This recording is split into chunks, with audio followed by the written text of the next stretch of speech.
Eu quero deixar uma pequena reflexão para os amados. Os perturbadores dos caminhos ou do caminho do Senhor. Eu quero ler esse texto de João, capítulo 8, versículo 47, e nós vamos fazer aqui alguns comentários. Olha o que Jesus de Nazaré disse: quem é de Deus, escuta as palavras de quem? De Deus. Quem é de Deus, escuta as palavras de Deus. Quem é da religião, não escuta a palavra de Deus, escuta a palavra da religião. Quem é da religião, não escuta a palavra do Espírito, escuta a palavra do pastor. Porque quem direciona o sistema religioso, quem direciona a instituição religiosa, não é o Espírito de Deus. Porque se fosse o Espírito de Deus, essas pessoas não fariam o que elas estão fazendo. Olha lá, Jesus foi claro, taxativo. Quem é de Deus, escuta as palavras de quem? De Deus. Aí eu venho na palavra de Deus, e a palavra de Deus diz que Deus não habita em templo feito por mãos de homens. Aí vem o pastor, o líder religioso, o ancião, o guru, o padre, e ele diz assim: venham à casa de Deus. Epa, tem alguma coisa errada aí. Quem é de Deus, escuta a palavra de Deus.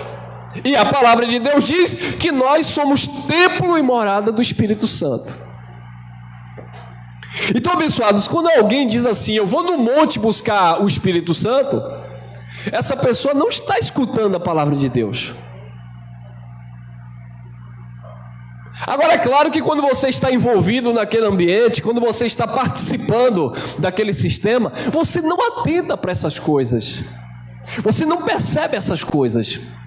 Por exemplo, quando eu vou na Bíblia, aí Jesus estava dizendo lá em Mateus 23, para os fariseus hipócritas. Olha o público que Jesus estava falando: fariseus, hipócrita. Não foi para Pedro, Jesus não estava falando para Tiago, Jesus não estava falando para João, Jesus não estava falando para Maria, Jesus não estava falando para Lázaro, Jesus estava falando para os fariseus hipócritas. Ai de vós, fariseus hipócritas, que dão o dízimo. Aí ele vai especificar: dão o dízimo do endro, ou do coentro, do cominho e da hortelã, e negligenciais o mais importante de quê? Da graça? Da lei. Então, subentende que Jesus está debaixo da lei. Quem é de Deus, escuta as palavras de Deus. Eu não vou distorcer isso.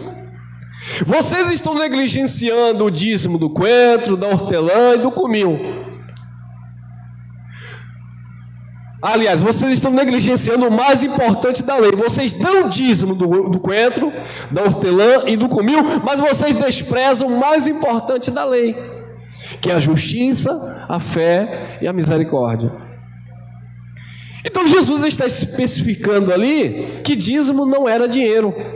O público que ele está falando ali era um público totalmente diferente da igreja, do povo que sentava para ouvir Jesus. Eram os fariseus hipócritas. Quem é de Deus escuta as palavras de Deus. Por isso vós não escutais, porque não sois de Deus. Então, quando a palavra de Deus diz que o Espírito de Deus habita em nós e que ele não habita em templo feito por mão de homem, aqueles que são de Deus, que receberam esta palavra, eles escutam, eles creem nesta palavra. Ô irmão Elcio, mas você quer dizer que mesmo aquelas pessoas que estão buscando a Deus nos montes, no templo, elas não são de Deus? Queridos, ser de Deus aqui não é no sentido de ser filhos, é no sentido de estar. Lembra de João, capítulo 1, versículo 11 e 12? Versículo 11 diz: ele veio para os seus e os seus não receberam. Deixaram de ser dele porque não recebeu? Não, ele veio para os seus, mas os seus não receberam. Mas todos, 12, mas todos quanto receberam, Deus lhe deu o poder de terem sido feitos filhos de Deus, quem crê no seu nome. Então, observe que já eram filhos, agora receberam o poder, a legalidade, a autoridade. Existem muitos filhos de Deus que desconhecem o pai que tem. Tem um pai, mas desconhece o pai. É como aquele irmão do filho pródigo, que ele estava ali com o pai, servindo no campo, e quando o seu irmão retorna, e o pai faz uma festa, dá um banquete, ele diz assim: mas eu estou há tanto tempo com o Senhor, e o Senhor não me dá um cabrito para comer com meus amigos?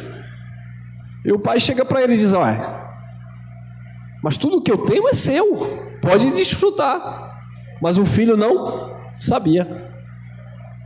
Então, abençoados, existem muitos filhos de Deus que não conhecem, não escutam a palavra de Deus. Não é de Deus nesse sentido de não estar em comunhão com Ele, não conhecer a sua palavra. É claro que há casos e casos. Nesse contexto aqui, ele estava falando para um povo rebelde, que dizia que era filho de Abraão, e Deus disse: se vocês fossem filhos de Abraão, vocês criam em mim. E eles questionaram Deus e eles diziam: não, porque nós temos um pai que é Abraão. Nós somos filhos legítimos de Abraão, nós não somos filhos de prostituta. Olha, começaram a ofender Jesus. E Jesus disse: não, vocês não são filhos de Abraão. Vocês não são filhos de Deus. Vocês têm por pai o diabo, que é homicida e pai da mentira desde o princípio. Aí ele completa: quem é de Deus escuta as palavras de Deus, por isso vós não as escutais, porque não sois de Deus. Nesse contexto aqui, ele estava falando com os filhos da perdição. Mas hoje, quando nós trazemos a luz do Evangelho da Graça, para você não estar se precipitando e condenando as pessoas à perdição, muitas pessoas que não recebem, não escutam o Evangelho da Graça, muitas pessoas são filhos de Deus, mas é porque não conhecem a palavra de Deus, não entendem a palavra de Deus. Eles vivem escutando a palavra do homem, a palavra do pastor, a palavra do líder. Queridos, quando uma pessoa diz assim: eu não posso doar sangue, porque a minha religião não permite, ele já está dizendo que ele não pertence a Deus, ele pertence a uma instituição religiosa e uma filosofia do seu líder. Então, quando alguém da religião diz assim: eu não posso comer essa carne porque a minha religião condena, e está na Bíblia, você percebe que ele não crê em Cristo na sua palavra, ele vive a lei de Moisés. E a lei não justifica, a lei só condena. Por isso que esse povo vive debaixo de um ministério de condenação e morte. Por quê? Porque quem é de Deus escuta a palavra de Deus. Por isso eles não recebem a palavra de Deus, porque eles não pertencem a Deus. Então você vai pregar o Evangelho da Graça, e você vai ensinar, e muitas pessoas não vão receber, mas não é para você ficar triste, não é para você ficar, sabe? Muitas pessoas abrem mão do Evangelho simplesmente porque não conseguiu ganhar uma alma para Jesus no Evangelho. Não existe isso, irmão. Lembra que no sistema religioso você queria bater meta? Quantas almas você ganhou no ano? Eu fiz parte de um sistema religioso que disse que no mínimo eu tinha que dar 12 almas por ano, que era uma por mês. Se pode, eu ficava desesperado. Aquele ali eu já ganhei, aquele dali não quer nada, e eu vou agora para onde? E eu ficava desesperado, e eu só consegui dar 8 almas, e ainda falta 4, e misericórdia Jesus, e eu tenho que dar 12, porque a visão é do G12, eu ficava atribulado, irmão. E aí eles vinham para cá: não, porque está escrito que quem ganha alma sábio é. Aí eu falei: eu não quero ser bobo, então eu quero ser sábio, então vamos ganhar alma. Que ganha alma, irmão? Aí você vê um monte de gente enfeitado dentro das chamadas igrejas, tudo à força, tudo por força. Como é que vai ganhar alma? Não vai ganhar pelo Espírito, tem que ganhar pela força e pela violência. Olha, se você não aceitar Jesus, o diabo te mata, viu? O camarada. Então eu quero. Olha, se você não receber Jesus, o marido vai largar você, porque aí já começa a vir as mentiras. Porque Deus já me revelou que tem gente rodando aí do marido. A mulher corre. Aí depois vai para o pastor sabido, manda o obreiro lá no marido. Ó, nós já ganhamos a mulher, vamos ganhar agora o marido. Ó, sua mulher já está na presença do Senhor, viu? Você não, cuidado, viu? Cuidado, porque você vigia, viu? Porque senão Deus manda aí, Deus não, o diabo manda um pombo giro aí. E começa. Aí você chega no Evangelho da Graça, você fala da graça, com a pureza da graça. Quem é desta palavra vai receber esta palavra. Você não vai forçar nada, irmão. Houve-se um tempo que eu estava ministrando a graça e ficava tentando ali, não, porque disso, porque daquilo. Outro dia um abençoado estava debatendo comigo lá, perguntando. Enquanto está perguntando, eu estou dando versículo bíblico. Enquanto está perguntando, mas me explica isso aqui. Eu estou mandando textos bíblicos. A partir do momento que diz, eu não creio dessa forma, a partir do momento que diz, não é bem assim, eu digo, ó, fique com o seu entendimento que eu fico com o meu. Graça e paz. Entendeu, abençoado? Uma coisa é alguém te questionar, irmão, como explicar isso? Irmão, como entender isso aqui? E outra coisa é alguém já ter as suas ideias formuladas e vir para cá tentar tirar você da tua paz. E você ficar ali se achando na obrigação de ter que dar explicação e você tem que me provar por A mais B. Eu falo, não tenho que lhe provar nada. Eu tenho que estar convicto, eu creio na palavra de Deus que diz a nosso respeito. Mas existem muito abençoados que vão sempre se levantar contra a palavra de Deus, se colocar como opositores. Olha lá, Atos 13:9. Todavia Saulo, que também se chama Paulo, cheio do Espírito Santo, fixando os olhos nele, disse, ó filho do diabo, cheio de quê? Todo engano e toda...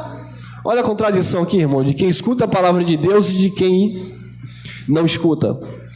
Paulo, cheio do Espírito Santo, Bar Jesus, ou ele mais, um falso profeta, cheio de engano e de toda malícia.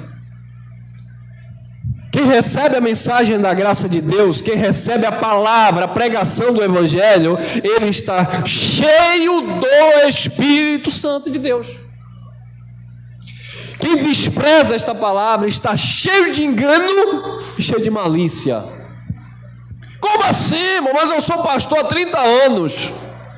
Só porque eu chamei você para sacrificar no altar? Engano ou malícia? Qual a diferença do engano para a malícia, irmão? Engano, ele está enganado. Malícia, ele tem consciência e está fazendo. Então, quem não está cheio da palavra, quem não está cheio do conhecimento de Deus, quem não escuta a pregação de Cristo, não pode estar cheio do Espírito Santo. Ah, irmão, eu estou cheio sim, quer ver? Engano. Ou engano ou malícia. Engano. Estou falando a língua do anjo. Malícia. Arigato na sonoplastia. Começa a inventar a língua. É como o irmão que disse, ai, sonoplastia. Mas sonoplastia é quem trabalha com som, irmão. Não tem nada a ver com língua estranha.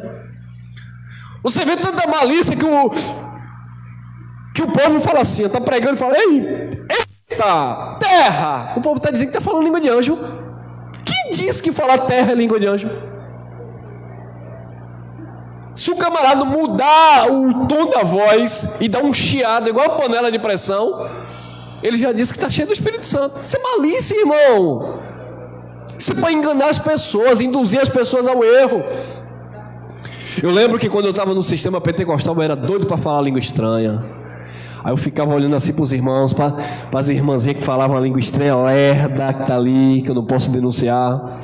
Ah, mas quando eu olhava para a irmã ali, rapaz, que ela falava uma língua estranha, eu achava bonita demais, gente. Eu dizia, rapaz, eu estou pregando aqui, eu não falo língua estranha. Estou vendo a irmã falando ali. Quando foi um dia, nesse culto de busca e fogo, e cai, não sei o quê, e o povo botando a mão na cabeça e tal. E meteram a mão na minha cabeça e vai, irmão, começa a falar aí, começa a dar glória, uma hora a língua embola. E aí eu comecei, glória, glória, glória, e vai, continue, glória, glória. Uma hora você se atrapalha e você fala uma língua estranha. E eu, glória, glória, eu não sei se eu mordi a língua, não sei. Pronto. Não esqueci mais nunca. Ah, foi? Toda vez que eu pregava no meio da reunião, parece que eu tomava um choque elétrico. A barra baixou, a barra subiu, a barra baixou de novo, tá na promoção. Isso é malícia, irmão. E aí quando eu chegava em casa, eu botava a mão na cabeça e dizia, meu Pai do céu, o que foi que eu falei? E eu fui de um lugar que tinha uma pseudo-intérprete das línguas. E eu fui um dia, rapaz... E um dia eu me empolguei e falei numa língua lá e eu disse, agora ferrou tudo. Se essa moça contar para o meu pastor, se ela interpretar e dizer que a língua que eu falei não foi nada de língua de Deus. Eu fiquei com medo. E onde essa irmã ia, eu ficava de olho nela. Quando eu vi essa irmã conversando com os pastores, eu já dizia, misericórdia de Jesus, tem piedade de mim. Se essa irmã revelar o que foi que eu falei, eu não sei de certo o que eu falei. Olha que desespero, irmão. Então quem não está cheio da palavra de Deus não pode estar cheio do Espírito Santo. Está cheio de todo engano e toda malícia. Então são pessoas ardilosas, maliciosas.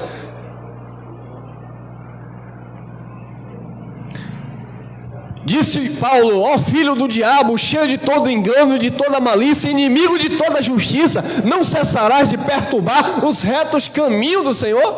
Olha aí, os perturbadores do caminho do Senhor. Você recebeu a palavra da graça, essa palavra te trouxe paz, te trouxe alegria, aí vem os perturbadores. Que nada, que negócio é esse, você está roubando a Deus? Você dá dízimo, irmão? Aí você vai tentar explicar para a pessoa, não, porque dízimo era na lei, bababá. Aí é por isso que tu está desempregado. Aí quem não está firmado já começa... Um abençoado chegou aqui, era da igreja da Pomba, rapaz. Ele ministrava e aquela coisa e tal. E ele disse, eu recebi a graça, eu estou na graça, estamos juntos e tal. Veio aí essa crise aí. O camarada passou algumas dificuldades, ligou para mim. Falei, meu irmão, conte comigo, vamos, estamos juntos. E a gente mexe daqui, mexe dali, ajuda aqui, ajuda ali. Bora, meu irmão, não, bora. De repente esse rapaz, às vezes eu tenho uma certa dúvida, será que é porque eu não faço mais isso e aquilo? Eu falei, meu irmão, viu aí? Nunca esteve na graça, irmão. O engano ainda permanece lá no coração, ó. A dúvida, insegurança. Tem gente que é assim, tudo bem, eu estava no sistema religioso, eu recebi a graça. Mas se alguma coisa não der certo, eu já estou desconfiado que essa graça aí não é. E quem foi que te falou que viveu o evangelho da graça é sinônimo de tudo dar certo na sua vida? Que você não vai passar um dia difícil, que a pessoa não perde o emprego, que a pessoa não passa um aperto, que a pessoa não adoece mais. Quem disse isso? Não, irmão, mas é porque o engano tem prevalecido na religião, irmão. Porque na religião a mensagem é essa, positiva. Ou é uma mensagem condenativa ou é positiva demais. Você tem que ter, você tem que dar a volta por cima, você tem que conquistar. Olha para o teu irmão que não tinha nada e hoje ele tem. Aí o irmão que não tem nada, olha para ele e já começa a invejar. Você precisa pagar o preço, você precisa se derramar, e o coitado fica ali, eu tenho que fazer alguma coisa na minha vida tem que dar certo, e fica ali aquela ansiedade, e a esposa foi embora, o marido foi embora, o filho entrou nas drogas, e entra na campanha, entra no desafio, engano e malícia, não vai dar nada certo.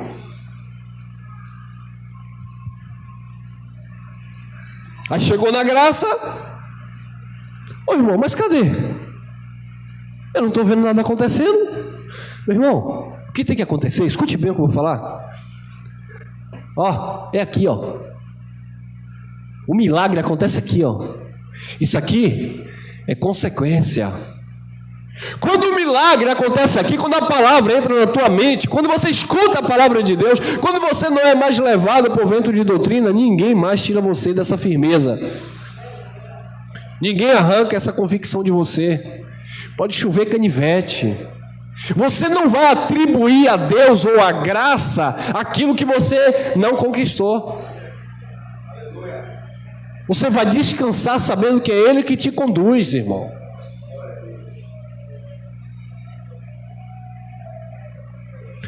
Porque quando você olha para a vida dos apóstolos, você poderia também questionar, mas não eram homens de Deus e por que passaram por isso? Mas os líderes religiosos cegam as pessoas. Por quê? Porque para essas pessoas ser de Deus é ter tudo aqui na terra. Aí se você olhar e dizer, não, pastor, mas João Batista não tinha nada. Não, veja bem. Pastor, mas Paulo, homem de Deus, morreu decapitado em Roma? Não, mas... pastor, mas cadê? Me mostre um profeta maior do que Elias lá no Velho Testamento. No entanto, o camarada foi para lá comer carne dos corvos. Não, mas veja bem. Eles bloqueiam a mente das pessoas para as pessoas não enxergarem isso. Por quê? Porque eles querem pregar engano, malícia, autoajuda, superstições. E tem muitas pessoas em graça que vai por este caminho. Porque tudo na minha vida está amarrado, porque tudo na minha vida não está... Está tudo no controle de Papai do céu. Agora, existem aqueles que vão perturbar os retos caminhos do Senhor. Não permita, não aceite que os perturbadores, aqueles que não têm paz, que vivem atribulados na religião, venham tirar você da tua paz de espírito. Você que guarda esta palavra, você que vive esta palavra, você vai ver verdadeiramente tudo cooperando para o teu